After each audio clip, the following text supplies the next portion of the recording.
আসসালামু আলাইকুম।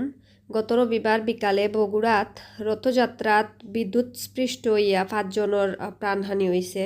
এই ঘটনায় প্রায় অর্ধশতাধিক মানুষ আহত হয়েছেন। রবিবারে বিকালে 5টার দিকে সৌজগাড়ি আমতলা এলাকাত ফসলে রথর চূড়া সড়কের উপরে যে বিদ্যুতের তার আপনারা দেখতে পারা ও তারর মাঝে আসলে রথর চূড়াটা লাগার পরেও লগে লগেও আসলে আগুন ধরিলায়। রথর চূড়াটা স্টিলের হয় আসলে লগে লগে আগুন ধরিলিছে। এই সময় রথর উপরে বইয়া থাকা এবং রথর নিচে মানুষ যেনতেন আসলা তাইন অনেক মানুষ আসলে আহত হইছেন। তারারে উদ্ধার করিয়া বগুড়া শহীদ জিয়াউর রহমান মেডিকেল কলেজ হাসপাতাল লইয়া গেলে কর্তব্যরত চিকিৎসক পরীক্ষা নিরীক্ষা শেষে আসলে 5 জনরে মৃত ঘোষণা করছেন।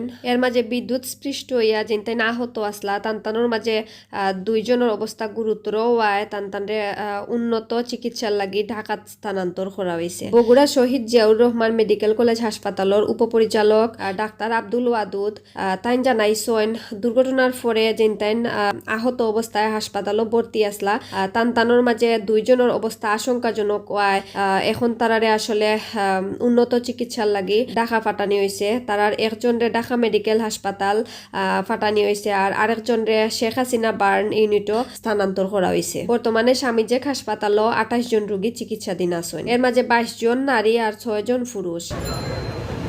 আর ইনো ফায়ার ব্রিগেডের গাড়ি রাখা হয়েছে কারণ ইনো বহু মানুষ আইরা যাওয়া করা যদি কোনো দুর্ঘটনা ঘটে এর লাগে আসলে তাৎক্ষণিক জেলা ব্যবস্থা গ্রহণ করা যায়।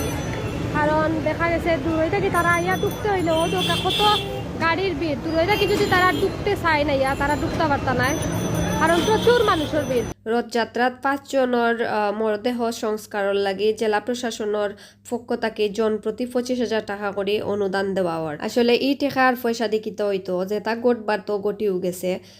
তো আসলে আমি এখন আপনারা লগে এটা খোয়ার একটাও কারণ যে আমরা সিলের যে বহু মানুষের ভিড় আমি আপনারা গতকালকেও দেখানোর চেষ্টা করছি আর এখনো কিছুটা আপনারা দেখাইলাম যে যেমন গাড়ির ভিড় তেমন কিন্তু মানুষের ভিড়।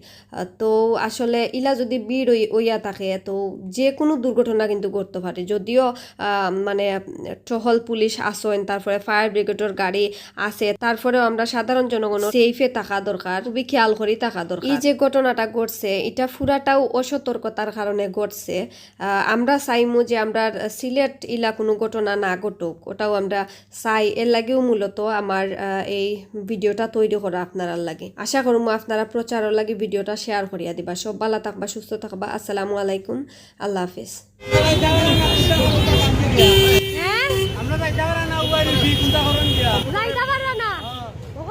মানুষের মেলা এখন বেশি।